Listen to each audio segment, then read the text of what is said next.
Alright guys, welcome back everyone. We sure कि आपने जो है चैनल को सब्सक्राइब कर दिया होगा। एंड जहाँ पे दिस इज जॉडीज फान जो हमारा चैप्टर है उसका वर्किंग विद द लैंग्वेज जो हमारी एक्सरसाइज है, क्वेश्चन का पोर्शन, एक्सरसाइज का पोर्शन है, उसको हम करने वाले हैं सॉल्व। इसका पहला क्वेश्चन है हमारे पास, look at these pairs of sentences. ये जो नीचे जोड़े दिए गए हैं सेंटेंसेस हैं, इनको हम देखते हैं। पेनी सैड टू जॉडी, पेनी जो है जॉडी से कहता है, will you B back before dinner, क्या जो है क्या तुम जो है डिनर से पहले, शाम रात के खाने से पहले वापस आ जाओगे। Penny asked Jody if he would be back before dinner, Penny जो है वो जोडी से पूछता है क्या वो जो है डिनर से पहले आ जाएगा। अगेन देखिए, ऊपर वाले सेंटेंस का इस वाले सेंटेंस का दोनों का सेम मतलब है, लेकिन आपको डिफरेंस क्या दिख रहा है? जहाँ पे वर्डिंग का डिफरेंस है, जहाँ पे कुछ और तरीके से वर्ड्स हैं, जहाँ पे कुछ और तरीके से वर्ड्स हैं। So what does that mean? इसका क्या मतलब होता है? बेसिकली ये जो ऊपर वाली स्पीच का हमने देखा था, ये एक किस्म की डायरेक्ट स्पीच है, ठीक है ना। मतलब कि जैसे वर्ड्स जो हैं पेनी ने बोले हैं जॉडी को, वैसे के वैसे जहाँ पे इसने कोट कर दिए हैं राइटर ने, ठीक है ना। एंड जहाँ पे ये जो है एक इंट्रोगेटिव स्टेटमेंट है, एक क्वेश्चन मार्क जहाँ पे हमें देखने को मिलता है। बट यहाँ पे इसी स्टेटमेंट को जो है बदला के जो है दूसरी तरह से बोला गया है, एंड इस स्पीच को हम कहते हैं इंटरेक्ट स्पीच। पर यहाँ पे जो ब्लू में इसने हाईलाइट किया है विल एंड ही वुड, जो है जब हम इंटरेक्ट इसका बनाते हैं तो बन जाता है ही वुड, ठीक है। हाउ आर यू फीलिंग पा, आस्क्ड जॉडी, जॉडी पूछता है अपने बाप से कि आप कैसा फील कर रहे हो। How are you feeling,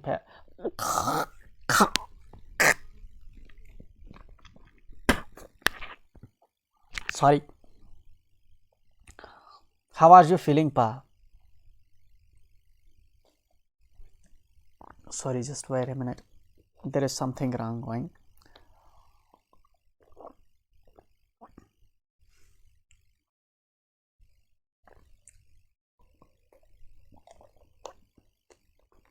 it's okay now, thank you. तो जहाँ पे दूसरा हमारे पास जो सेंटेंस है, ठीक है ना, सेकंड पेयर हमें जो दिया गया है, हाउ आर यू फीलिंग पा, आप कैसा फील कर रहे हैं। आस्क्ड जॉडी, जॉडी पूछता है अपने बाप से। जॉडी आस्क्ड हिज फादर, इसी सेंटेंस को हम दूसरे तरीके से भी बोल सकते हैं, ये तो डायरेक्ट है, इनडायरेक्ट तरीके से भी इसी बात को बोल सकते हैं, मतलब बिल्कुल चेंज नहीं होगा। ऐसे Jordi asked his father, Jordi अपने बाप से जो है पूछता है हाउ ही वाज फीलिंग, वो कैसा फील कर रहा है। देखिए, हाउ आर यू फीलिंग, आप कैसे फील कर रहे हैं। आस्क्ड जॉडी, जॉडी पूछता है। Jordi asked his father, Jordi अपने बाप से पूछता है हाउ ही वाज फीलिंग, वो कैसा महसूस कर रहा है। तो देखिए, ये सेम डायरेक्ट है, बट इसी का इनडायरेक्ट हमने जहाँ पे बनाया है, जहाँ पे पा जिस तरह है हिज फादर हमने कर दिया, आर यू को जो इस तरह ही वास में चेंज कर दिया, ठीक है ना। तो this is how we are changing. Here are some sentence, here are some questions in direct speech, यहाँ पे कुछ क्वेश्चंस है डायरेक्ट स्पीच में, put them into reported speech, हमें इनकी जो है रिपोर्टेड स्पीच बनानी है, जिसको हम इनडायरेक्ट स्पीच भी कहते हैं। Penny said, do you really want it son, Penny जो है कहता है कि तुम जो है सच में इस चीज़ को जो है चाहते हो बेटा, ठीक है। दिन इसका जो है हमें इंटरेक्ट बनाना है। Penny asked his son if he really wanted it, Penny जो है अपने बेटे से कहता है कि क्या उसको इसकी सच में ज़रूरत है। Then we show second one, Mill Wheel said will he ride back with me, Mill wheel जो है इससे कहता है कि क्या वो इसके साथ वापस आएगा। Millwheel asked if, mill wheel जो है कहता है कि अगर ही वुड राइड, कि अगर वो आएगा वापस, बैक विद हिम, अगर वो राइड करके इसके साथ वापस आएगा। तो सेम मीनिंग है, बट इनडायरेक्ट डायरेक्ट चेंज हो रहा है। He said to Millwheel, do you think the fawn is still there, वो जो है मिल व्हील से कहता है कि तुम्हें लगता है कि फॉन जो है अब भी वहीं पे होगा। ही आस्क्ड मिल व्हील, वो जो है मिल व्हील से पूछता है इफ़ ही थाट, क्या अगर वो सोचता है the fawn was still there, कि फॉन जो है वो अब भी वहाँ पे होगा।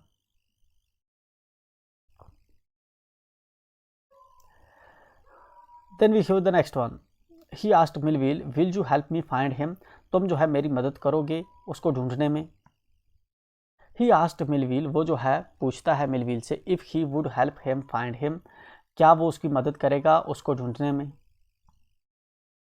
ही said was it up here that pa got bitten by the snake, ठीक है ना, वो कहता है कि क्या वो जहाँ पे था जब जो बाप है, जो पापा है उसको जो है स्नेक ने काट लिया था। He asked if it was up there, वो उससे पूछता है कि क्या तब वो वहाँ पे था।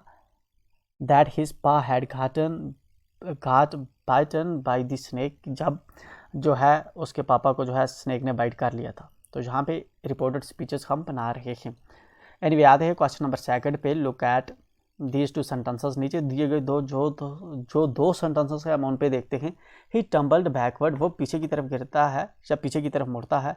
ही टर्न्ड इट्स हेड, वो अपना जो सिर है वो पीछे घुमाता है, पीछे मोड़ता है। The first sentence has an intransitive verb, a verb without an object. पहला जो है इंट्रांजिटिव वर्ब है जिसके अंदर आपको ऑब्जेक्ट नहीं दिख रहा, ठीक है ना। ही टम्बल्ड बैकवर्ड, वो पीछे मुड़ता है, बट हमें ये नहीं पता चल रहा कि वो क्या मुड़ रहा है पीछे। जहाँ पे दूसरे वाले में देखे तो जहाँ पे इसने क्लियरली बता दिया कि हेड जो है पीछे मुड़ रहा है। तो पहला जो है, पहला हमारा इंट्रांजिटिव वर्ब है, ठीक है ना, क्योंकि जहाँ पे जो है ऊपर आपको ऑब्जेक्ट नहीं देखने को मिल रहा। The second sentence has a transitive verb, जो दूसरा है इसको ट्रांजिटिव वर्ब है इसके अंदर turned. It has a direct object, इसके अंदर आपको डायरेक्ट ऑब्जेक्ट दिख रहा है। We can ask what did it turn, ठीक है ना, हम यहाँ पे जो है पूछ सकते हैं कि क्या पीछे मुड़ा। You can answer its head, आप जो है आंसर दे सकते हो कि जो हेड है जो पीछे मुड़ा। इट टर्न्ड इट्स हेड, ठीक है ना, इसने अपना जो हेड है वो पीछे घुमाया। तो यहाँ पे हमें पता चल रहा है क्लियरली कि क्या पीछे मुड़ रहा है। जब इस तरह से वर्ब जो है ऑब्जेक्ट के साथ यूज़ होता है तो इसको हम कहते हैं ट्रांजिटिव, जब ऑब्जेक्ट के बगैर यूज़ होता है हम इसको कहते हैं इंट्रांजिटिव, ठीक है ना। यहाँ पे इंट्रांजिटिव जो है वर्ब यूज़ हुआ है। से whether the verb in each sentence below transitive और इंट्रांजिटिव, नीचे हमें जो है जहाँ पे देखना है कि जहाँ पे ट्रांजिटिव वर्ब कहाँ पे, इंट्रांजिटिव वर्ब कहाँ पे है। Ask yourself what question about the verb as in the example above. For some verbs the object is person, ask the question who instead of what। जो नीचे जो है हमें बेसिकली जज करना है कि कौन से ट्रांजिटिव वर्ब्स हैं, कौन से इंट्रांजिटिव वर्ब्स हैं। ट्रांजिटिव का मतलब है कि इसके अंदर जो है हमें पता चलेगा कि ऑब्जेक्ट कौन है, वर्ब किसके लिए यूज़ किया गया है। एंड इंट्रांजिटिव के अंदर हमें ये पता नहीं चलता कि पर्टिकुलर कौन सी चीज़ है, ऑब्जेक्ट इसके अंदर क्या है, ठीक है। चलिए, तो पहला जो है हमारा कौन सा है, Jody then went to the kitchen. Jody जो है, ठीक है ना, तब कहाँ चला जाता है जॉडी तब जो है किचन के अंदर चला जाता है। Jody then went to the kitchen, Jody तब क्या होता है किचन की तरफ चला जाता है। तो इसके अंदर कौन सा वर्ब है, ये हमारा इंट्रांजिटिव है, ठीक है। तो कैसे लिखेंगे हम,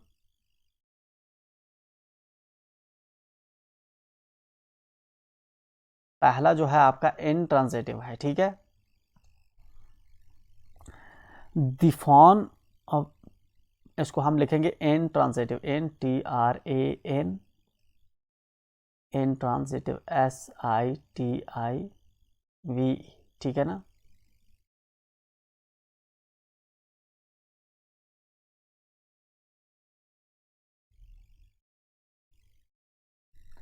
ठीक है ना, Jody then went to the kitchen, तो ये इंट्रांजिटिव वर्ब है जहाँ पे वेंट, ठीक है।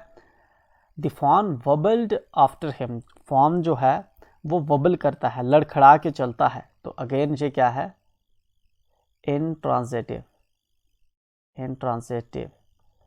ठीक है। देन उसके बाद है आपका यू फाउंड हिम, ठीक है ना। आपको कौन मिला, आपने उसको पाया, ठीक है ना। यू फाउंड हिम, तो यू फाउंड हिम ये आपका क्या होगा, ट्रांजिटिव, TRANSITIVE, ट्रांजिटिव, ठीक है ना। ही पिक्ड इट अप, उसने इसको क्या किया, उठाया, उसने इसको उठाया, ठीक है ना। इसको उठाया तो इसका मतलब क्या हुआ, ये कौन सा होगा, अगेन आपका ट्रांजिटिव होगा। ही dipped his fingers in the milk, वो जो है अपनी उंगलियां किसके अंदर डिप करता है। ही डिप्ड हिज फिंगर्स, वो किस चीज़ को डिप करता है, अपनी उंगलियों को डिप करता है, ठीक है ना। तो ये हमारा ट्रांजिटिव होगा जिसमें हमें जो है पता चल रहा है ऑब्जेक्ट का, ठीक है। इट ब्लीटेड फ्रेनेटिकली, ये जो है चिल्लाता है, क्राई करता है, ठीक है। एंड बटर्ड हिम, ठीक है ना, और जो है उसको मारता है। तो यहाँ पे आप पहले वाला देखेंगे, इट ब्लीटेड फ्रेनेटिकली जो है, जहाँ पे हमें ऑब्जेक्ट का पता नहीं चल रहा, तो ये वाला पहला जो है आपका इंट्रांजिटिव है।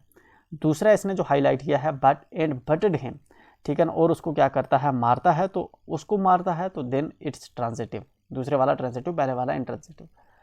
The fawn sucked his fingers, जो फान है उसकी उंगलियां जो है सक करता है। तो क्या सक करता है? फिंगर्स सक करता है उसकी, तो हमें पता चल रहा है then it will be transitive. He lowered his fingers slowly into the milk, वो जो है अपनी जो उंगलियां है नीचे धीरे धीरे जो है दूध के अंदर जो है डालता है, ठीक है ना, नीचे लोअर करता है दूध के अंदर अपनी फिंगर्स। तो इसके अंदर ये हमारा कौन सा होगा? वो क्या चीज़ लोअर करता है? फिंगर्स लोअर करता है, तो ये ट्रांजिटिव होगा। It stamped its small hoofs impatiently, वो जो है अपना क्या करता है? नीचे मारता है पंजों को, ठीक है ना, बेसब्री से नीचे जो है पंजों को मारता है, ठीक है ना। किस चीज़ को स्टेम्प कर रहा है? बेसिकली स्मॉल हूफ्स को स्टेम्प कर रहा है, तो ये ट्रांजिटिव होगा। He held his fingers below the level of milk, वो जो है दूध की लेवल से नीचे जो है अपनी फिंगर्स को रखता है, ठीक है ना। तो ये हमारा क्या होगा? वो किस चीज़ को हेल्ड कर रहा है? फिंगर्स को हेल्ड कर रहा है नीचे, तो ये ट्रांजिटिव होगा। The fawn followed him, fawn जो है उसके पीछे जो है जाता है, ठीक है ना, उसके पीछे जाता है। तो अगेन किसके पीछे जा रहा है? फॉलो किसको कर रहा है? हेम को फॉलो कर रहा है, तो ट्रांजिटिव। ही वॉकड ऑल डे, वो जो है पूरा दिन चलता है, पूरा दिन वो चलता है, तो ये क्या होगा हमारा? ठीक है ना, transitive. He stroked its sides, ठीक है ना, he stroked it,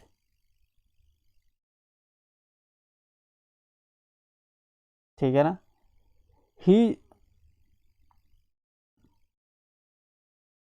wait minute, he walked all day, इसमें हमें वो जो है वॉक कर रहा है ऑल डे, किस पे, कहाँ पे, क्यों, तो जहाँ पे हमें पता नहीं चलता, इसलिए इसको इंट्रांजिटिव होना चाहिए, ठीक है। Now he stroke it's it's sides, ठीक है ना, वो जो है इसके साइड्स को सहलाता है, तो व्हाट इट विल बी, किसको स्ट्रोक करता है? साइड को स्ट्रोक करता है, तो इट विल बी ट्रांजिटिव, ठीक है। Then we show the fawn lifted its nose, fawn जो है ऊपर उठाता है क्या? अपना नाक। तो जब उठा रहा है, लिफ्ट कर रहा है, किसको लिफ्ट कर रहा है? नोज को लिफ्ट कर रहा है, तो इसका मतलब ऑब्जेक्ट का पता चल रहा है कि क्या चीज़ हो रही है, तो इट विल बी ट्रांजिटिव, ठीक है ना। देन इट्स लेग हंग लिम्पली, इसकी जो टांगे हैं हंग होती है लड़खड़ाते हुए, ठीक है ना, हंग क्या हो रही है पता नहीं चल रहा, तो then it will be intransitive, ठीक है ना। तो ये हमारा हो गया जहाँ पे इंट्रांजिटिव कौन से हैं, ट्रांजिटिव कौन से हैं। मूव करते हैं अब नेक्स्ट क्वेश्चन नंबर 3 है आपका। Here are some words from the lesson, जहाँ पे कुछ वर्ड्स हैं लेसन से लिए गए हैं। Working in the groups arrange them in the order in which they would appear in dictionary, dictionary के अंदर जिस तरह से ये अपीयर करते हैं वैसे जो है आपने इनको अरेंज करना है। Write down some idiom and phrases verbs connected to these words, हमें कुछ इडियम फ्रेजल वर्ब्स जो है इसके साथ कनेक्टेड हैं वो हमें लिखने हैं। Use the dictionary for more idioms and phrasal verbs, हमें डिक्शनरी का यूज़ करते हुए इनको जो है पहले अरेंज करना है एंड अकॉर्डिंगली देखना है, ठीक है ना। पहले डिक्शनरी में क्या होता है? ए से, फिर बी से, फिर सी से, ठीक है ना।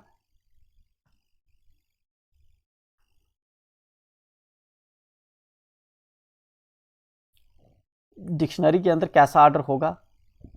पहले clearing, close, draw, light, make, parted, pick, scrawny, sweet, wonder, ठीक है ना। इडियम्स एंड फ्रेजेस इसके रिलेटेड जो है आपको देखने को मिलेंगे कौन कौन से। क्लियरिंग का जिस तरह से है क्लियरिंग हाउस, क्लोज का है close up, at close quarters, close all, ये ठीक है ना। देन ड्रा का आपको देखने को मिलेंगे जहाँ पे, ठीक है, ज़रूरी नहीं है आप सभी लिखो, एक दो दो भी आप लिख दोगे काफ़ी है। जिस तरह B two draw, draw oneself up काफ़ी है, ठीक है ना। क्लोज के लिए क्लोज अप काफ़ी है, एक क्लोज कॉल काफ़ी है, बस दो दो, ठीक है। लाइट के लिए जिस तरह से आप जरूर नहीं है सभी लिखो अकॉर्डिंग टू वंस लाइट्स, ठीक है। मेक के लिए जिस तरह मेक्स बेरिंग, पार्टेड के लिए पार्टेड अपार्ट, पिक के लिए पिक अप, सुकरावनी के लिए सुकरावनी नेक, स्वीट के लिए स्वीटन अप, ठीक है। एक एक आप लिखेंगे, बाकी ज़रूरी नहीं है। वंडर के लिए वंडर अबाउट, ठीक है, जो आपको इजी लगता है वैसे आप लिख लो। देन उसके बाद है आपका स्पीकिंग वाला portion. And do you think it is right to kill an animal to save a human life, तुम्हें लगता है कि ये चीज़ ठीक है कि आप एक जानवर को मारते हो और एक इंसान की जान बचाते हो उसकी वजह से? Give reasons for your answer, आप इसके लिए अपने रीजंस दो, ठीक है।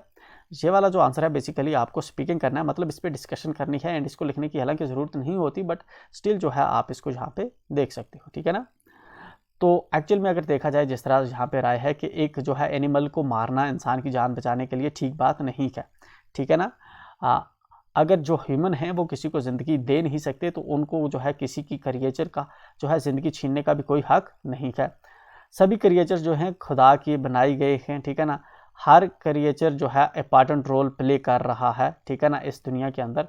अगर इंसान जो है जानवरों को मारना शुरू कर देगा तो गॉड जो है एंग्री हो जाएगा, ठीक है ना। तो इसकी वजह से ये जो है बेसिकली एक प्योरली एक शेल्फिशनेस है कि हम अपनी खुदगर्जी में दूसरे जानवरों को मार रहे हैं अपनी जान बचाने के लिए, तो ये ठीक नहीं है, ठीक है ना।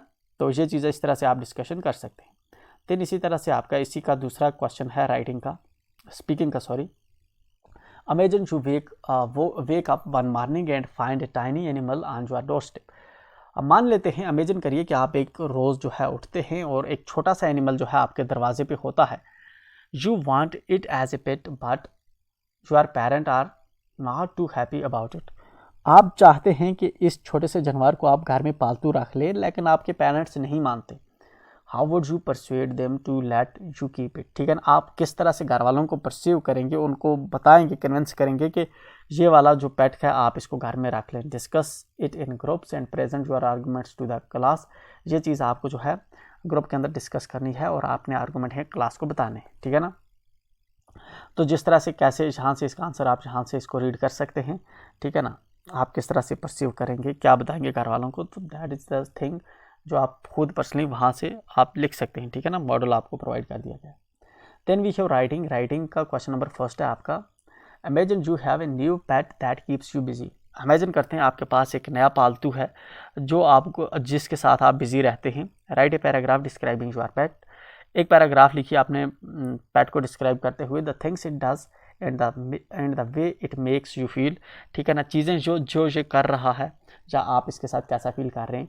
Hair are some words and phrases that you could use, ठीक है ना। यहाँ पे कुछ वर्ड्स एंड फ्रेजेस हैं जिनको आप अपने पैराग्राफ के अंदर यूज़ कर सकते हैं, ठीक है। तो यहाँ पे ये अगेन जो है ये चीज़ जो है आपको पैराग्राफ जो है आपको एक प्रोवाइड कर दिया गया है मॉडल 1, तो आप इसको जो है रीड कर सकते हैं, ठीक है। Again due to paucity of time हम जो है इसको लंबे वीडियोस नहीं कर रहे। अगर आपको लगता है कि नेक्स्ट टाइम हमें इनको भी एक्सप्लेन करना चाहिए, समझाना चाहिए, तो well will do it in other classes, ठीक है। Then we have question number second for this, ठीक है। Human life is dependent on nature. इंसानी जो ज़िंदगी है वो किस पे डिपेंड है, नेचर पे, कुदरत पे। That's why we call her mother nature. इसी वजह से हम जो कहते हैं इसको मदर नेचर कहते हैं। We take everything from nature to live our lives. हम हर चीज़ जो है नेचर से लेते हैं अपनी ज़िंदगियाँ जीने के लिए। Do we give back anything to nature. क्या हम कोई चीज़ वापस भी दे रहे हैं नेचर को। Write down some examples of the natural resources that we use. यहाँ पे आप जो है कुछ एग्जांपल्स लिखेंगे उन नेचुरल रिसोर्सेज की जो हम जो है यूज़ करते हैं, जिस तरह से एयर है, वाटर है, लैंड है, ठीक है ना। Write a paragraph expressing your point of view regarding our relationship with nature. आपको अगेन एक पैराग्राफ लिखना है और अपना व्यू पॉइंट बताना है कि आप जो है आपकी जो हमारी जो है नेचर के साथ कैसी रिलेशनशिप है, नेचर हमें क्या दे रहा है, हम नेचर को क्या दे रहे हैं, इस पे बेस्ड आप एक पैराग्राफ लिखेंगे। तो क्वेश्चन नंबर 2 के पहले हमारे 2 पार्ट हैं। पहला जो पार्ट है हमारा कि कुछ एग्जांपल्स आप बताइए जो नेचुरल रिसोर्सेज हम यूज़ कर रहे हैं। फ्रेश एयर है, जिस तरह से स्वीट वाटर है, मिनरल्स है, सॉइल्स है, फ्रूट्स है, लीव्स है, हर्ब्स हैं, फ्यूल वुड है, टिम्बर है, फूड ग्रेन्स हैं, ये चीज़ें हम नेचर से यूज़ कर रहे हैं। Then we have write a paragraph expressing your point of view regarding our relationship with nature. तो हमारी जो है हमारी और नेचर की क्या रिलेशनशिप है उस पर पैराग्राफ भी आपको जो है दूसरे के लिए यहाँ पे मिल जाता है। Then we have the last one from this writing section. in this is Jody's father uses home remedy for a snake bite, ठीक है ना। ये जो जॉडी फार्म हमने ऊपर स्टोरी देखी, इसके अंदर जो बेसिकली एक हिरन को मार के जो है उसके हार्ट एंड लिवर का यूज़ किया जाता है। इसको कहते हैं घरेलू इलाज किया है, जहाँ पे किसने, जॉडी के बाप ने अपने आप को बचाने के लिए, जब स्नेक ने इसको काटा था तो स्नेक की जहर से बचने के लिए। What would a person now do if he or she is bitten by a snake. अब जो है एक आदमी को क्या करना चाहिए अगर उसको जो है सांप काट देता है, ठीक है ना। जाहिर सी बात है, आप स्नेक को जो है आप किसी को अगर आज काट देता है तो उसको इस तरह से क्या नहीं करना चाहिए, किसी दूसरे जानवर को मारना नहीं चाहिए, क्योंकि इससे इलाज नहीं होगा, बल्कि क्या करना चाहिए, उसको डॉक्टर के पास जाना चाहिए, ठीक है। Are all snakes poisonous. क्या सभी जो स्नेक्स होते हैं वो सब के सब जहरीले होते हैं। With the help of your teacher and others find out answers to question. आप जो है अपने टीचर्स और दूसरों की मदद से जो है इन सवालों के जवाब ढूंढने की कोशिश करो। Then write a short paragraph on it on what to do if a snake chooses to bite you, ठीक है ना। तो तब आपको एक पैराग्राफ लिखना है किस टॉपिक पे कि आपको क्या करना चाहिए जब एक स्नेक जो है आपको काट देता है, आपको डंस जाता है, तो उस पे बेस्ड जो है आपके लिए ये जो है एक पैराग्राफ है। ठीक है, ये वाला जो है आप लिख सकते हैं इस पे पैराग्राफ। थर्ड का भी जो है हमने क्वेश्चन का आंसर कर दिया। इसके साथ ही हमारा जो चैप्टर का है इन टोटल वो हो जाता है ख़त्म। अब मिलते हैं हम नेक्स्ट वीडियो में, जिसके अंदर हम नेक्स्ट यूनिट को करेंगे स्टडी। तो टिल देन मेक श्योर आप चैनल को सब्सक्राइब करें, दोस्तों के साथ शेयर करना ना भूलें।